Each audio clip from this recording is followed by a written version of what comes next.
When people speak about Aegon's conquest, people always speak how it's Aegon and his sister wives Rhaenyra and Visenya who conquered and united the Seven Kingdoms. But they forget to mention their half-brother born out of wedlock, Orys Baratheon. Son of Aerion Targaryen, Orys played just as big role in Aegon's conquest. He might not have ridden a dragon, which he most certainly would have, if there had been a fourth dragon, as he was the blood of a dragon himself. But he commanded Aegon's armies on the ground. As Aegon the Conqueror said it himself, Orys was his shield, his stalwart, his strong right hand. Why was Orys a Baratheon and not a Targaryen, you may ask? Well, Orys and Aegon had the same father, Aerion Targaryen, but different mothers. And unlike Aegon's mother, Orys' mother did not wed their father. Therefore, Orys could not get a Targaryen surname as he was born out of wedlock. How and why did Orys get Baratheon's surname is unknown, but it's likely that Baratheon's surname was used in Valyria, for children born out of wedlock like Snow, Sand, and a few more are used for children born out of wedlock in Westeros.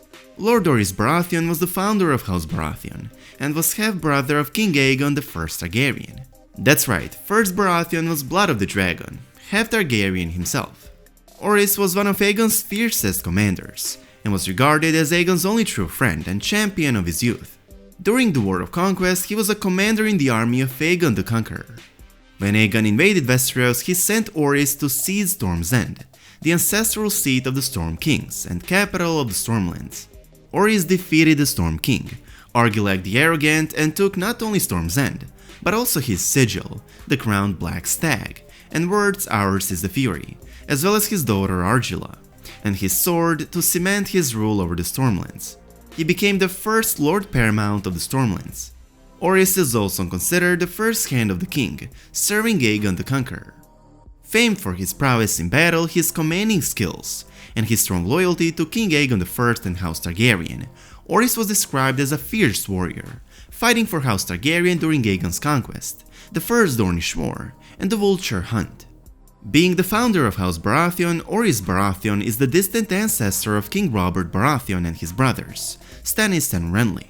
Orys had black hair and black eyes, as well as black beard.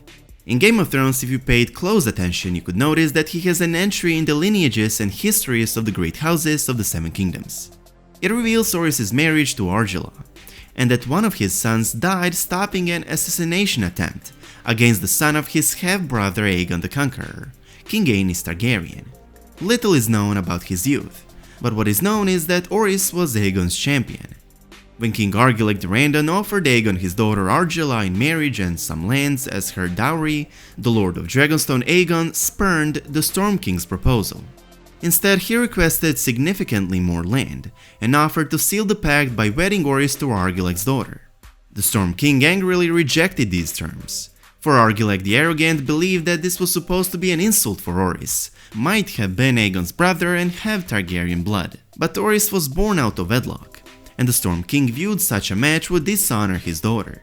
Angered at the insult of being offered a man born out of wedlock instead of a king, Argilac cut off the hands of Aegon's envoys. When Aegon's conquests had begun, Orys had command on the ground during the first battle, defeating Lords Muton and Darklyn. Orys led the army while Aegon attacked from the skies. After Aegon's coronation at Aegon Fort, Orys was raised to Hand of the King. Within days of the coronation, Orys and Queen Rhaenys Targaryen with her dragon Myrxis were then tasked with capturing Storm's End, taking the greater part of Aegon's host with them. While King Argilac gathered his banners, Lords Fellbuckler and Errol ambushed the advanced elements of Orys' host, until they were forced to retreat when Myrxis burned the surrounding woods. Argilac the Arrogant, hearing of the burning of Harrenhal, knew his formidable walls would not protect him from dragonfire. Argilac rode out with his great host to give open battle and die with a sword in hand. Orys was made aware of Argilac's march by Rhaenys, who provided him with the Storm King's numbers and dispositions, for she had spotted the host with her dragon. Baratheon took up a strong position on the hills south of Bronzegate, digging in on the high ground while he awaited the Stormlanders. Argilac's host was twice the size of Orys's, and when the battle called the last storm begun, the Stormlanders managed to break through the Baratheon center, only to be engulfed by Dragonflame. With Myrxis and Rhaenys turning the battle into chaos, Orys descended down the hill, where he encountered the Storm King. Ordering his own men to stand aside, he gave Argilac a chance to yield. Argilac cursed Orys, and they fought instead. Although he took wound, Orys slew Argilac the Arrogant, ending the reign of the Storm Kings. The loss of their king made the Stormlanders surrender or flee. After the battle, Argilla the Randon, the daughter of Argilac, declared herself the Storm Queen, and continued to hold Storm's End until her household turned against her, to avoid the same fate of Harrenhal. They delivered her to Orys, naked and chained. Orys, however, covered her with his cloak, and treated her chivalrously. Aegon rewarded Orys with the lands and incomes of Storm's End, and named him Lord Paramount of the Stormlands. None dared suggest that he was unworthy of these honors. Orys took Argilla as his wife, and to honor Argilac's valor he adopted the Stag Banner, honors and words of the Durrandons, ours is the Fury, forming House Baratheon. Orys later joined King Aegon I in the First Dornish War in 4 AC, leading an assault on the Boneway with 1,000 picked knights. His horses struggled up the stony, narrow and twisty paths, while his knights were hit with boulders from above, the work of defenders the Stormlanders never saw. Cunning Dornishmen then launched a night raid, raining arrows, rocks and spears from above, as the Stormlanders crossed the bridge. Bodies of the invading army blocked the Boneway from both ends, and when Lord Orys ordered his men to fall back, a triggered rock fall cut off their retreat. With no way forward or back, the Stormlanders were massacred, save for Orys and a dozen other lords thought worth the ransom. However, Orys and his bannermen found themselves the captives of the Will of Will, the savage mountain lord called the Widow Lover. When Aegon eventually agreed to the Dornish ransom demands, Lord Baratheon and his bannermen were ransomed in 7 AC, for each man's weight in gold. However, they were freed only after having their sword hands chopped off, so they would not be able to use them again against Dorne. Thereafter, Orys became known as Orys One Hand. In retaliation for this treachery, King Aegon descended on the mountain fastness of House Will, with his dragon Balerion and burned them to rubble, although the Wills managed to take refuge in their caves and tunnels beneath the mountains. After the loss of his hand in the First Dornish War, Orys became bitter, turning his attention to Dorne and obsessed with the idea of revenge. He resigned his office as Hand and returned to the Stormlands. While resigning, he said to Aegon, "The King's Hand should have a hand. I will not have men speaking of King's Stump." He became obsessed with vengeance against the Dornish, especially House Will, whose lord had removed his hand. When Princess Dyria Martell came to King's Landing to provide peace terms, Lord Orys argued for sending the princess back to her father Nymor, the Prince of Dorne, without a hand, but Aegon made peace with Dorne instead.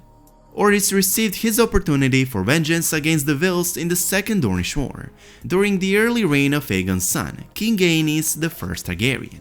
In 37 AC, a Dornish outlaw known as the Vulture King led a huge army to reave the lands north of the Red Mountains. The Vulture King split his host, having one half led by Lord Walter Will. The Lord of Storm's End, Orys, eager for revenge against the Dornish, led his forces from Storm's End one last time to participate in the Vulture hunt. While Will's host sat besieging Stonehelm, Orys' forces crushed the Dornishmen beneath the walls of the castle. Lord Walter Will, the son of Will who chopped off Orys' hand, was brought to Orys, wounded but still alive. "Your father took my hand, I claim yours as repayment," Orys said to him, but he took far more. Lord Baratheon chopped off Walter's sword hand, then his other hand, followed by both feet, which he called his usury, or in other words, his prolonged revenge, with interest at unreasonably high rates. On his trip home to Storm's End, legendary Orys died of the wounds he had taken in the battle. Orys died content, according to his son Davos, smiling that he got his revenge. Orys Baratheon, Blood of the Dragon, played a huge role in Aegon's conquest, and is one of the most important characters from this time period. An honorable man who upholds his loyalty to his half-brother Aegon, and whose prowess in battle was greater even of that of Aegon himself, which he proved in the war against the last Storm King, and whose commanding skills earned Aegon the Conqueror quite a few important victories in Westeros. Can we just take a moment to say that this Baratheon crown suits Henry Cavill very well. Huge, strong man with black hair and good swordsmanship, like a true Baratheon. Just perfect choice for Orys Baratheon. Thank you so much for watching. If you enjoyed this video, please give it a big thumbs up and I hope to see you in the next one. Peace.